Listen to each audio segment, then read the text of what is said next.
to your first alert weather. We are all eyes on the weekend, but you say it's a bust. Not a complete bust. No. You know, now it's a twist of fate here. Saturday looks much better than Sundays. All right.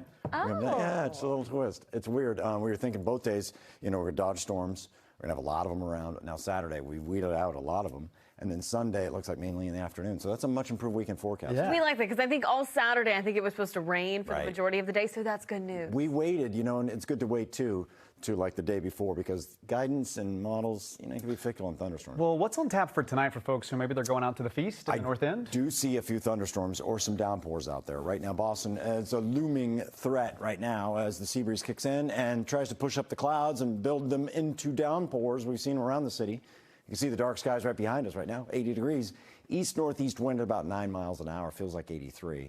So, yeah, hot and humid into the weekend. We're not going to change that part of the forecast. Afternoon storms now mainly on Sunday and less humid by Tuesday afternoon. That drier air comes in. Severe thunderstorm warning now just up on the south end, all the way over towards, it looks like maybe Quincy now. Thunderstorms also erupting right around Leicester and over towards Auburn and Oxford. Let's get into that storm that's potentially severe with some strong gusty winds. And this will be one that could produce some localized flooding in Dedham and also on the J-Way. You could see that right there clearly. And the Arbor Way. So this is going towards 93 in the split. This may come into Boston. It's a drifter, meaning it kind of just was kicked off by the sea breeze. So it could sit here for a little while and then maybe split up. We've seen these do weird things. This is not necessarily moved by strong jet stream winds right now. So this is not something that's easy to track, honestly. So it's in this vicinity. I can't promise it's coming to Newton or Somerville, but I suspect in Newton and through Somerville, we'll get a clap of thunder and a boom here shortly because that is a developing storm and a developing cell that's billowing up pretty quickly. You saw that just sprout just to the south. Let me move the radar one more time. I want to see that actually as it just kind of split. We were just talking about it. Look at that, right over City Point. So it's coming outside that warning zone and it's headed towards Winthrop, too, in Boston in the south end. Wow, that's neat.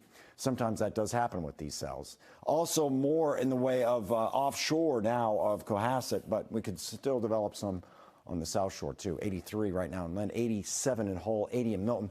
We have pockets of cooling air within these downpours and thunderstorms, too. 83 up in Gloucester with more of a sea breeze influence there. Sudbury's 92, though.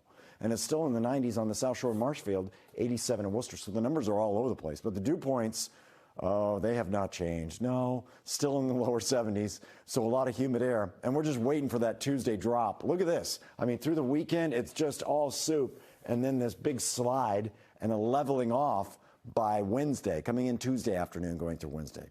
Tomorrow's high about 89 degrees, about 90 in Lowell, and close to 90 out through Natick. And then the heat index rising up into the mid-90s for tomorrow. So it's still a sweltering day in that sense. And that chance of rain was around 60 to 70%. I don't know if you've been watching the forecast, maybe your app is saying, look, it's going to pour on Saturday, but now only about a 20% chance. And then Sunday, our temperatures come back down. This is the day that I do think those storms will congregate on us. Now, tomorrow, we may wake up with some clouds left over from this evening's storms or overnight storms. And then through the day, we'll increase the sun. There could still be one renegade storm that pops up. Maybe that's on the South Shore or the North Shore at random. But here's Sunday. If we project out until like 6 to 8 o'clock, these storms will be popping up and a lot more numerous than Saturday. Look at that. That's almost carpet bombing.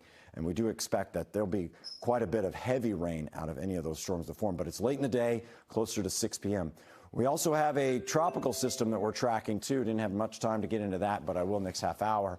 That one is coming into Florida. We'll have to really watch that one next week. It does put us in an unsettled pattern as it tries to get up into New England. It'll influence fronts and other boundaries over us. We're looking at rain from Tuesday right through Thursday. And look at that drop in temperatures from 90 on Monday back into the 70s. I don't want to call it cool, but it's going to feel a little different with that air mass starting Tuesday going through Thursday.